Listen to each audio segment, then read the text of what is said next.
সারাদিন শুধু ঘরে বসে থাকিস আর খাস। দেখ তো তোর মতো ছেলে আর কয়টা আছে, সবাই কাজ কাম করে খাইতেছে আর তুই বাপের হোটেলে বসে বসে খাইতেছিস।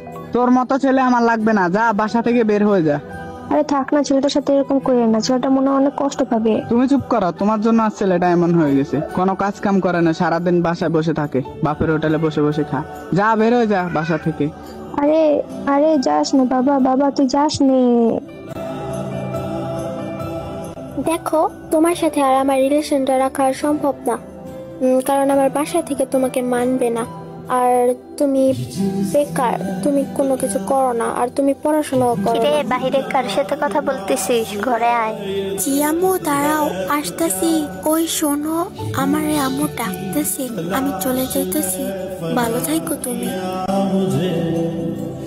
चाहने की आस ने धरा धरा शिकस्त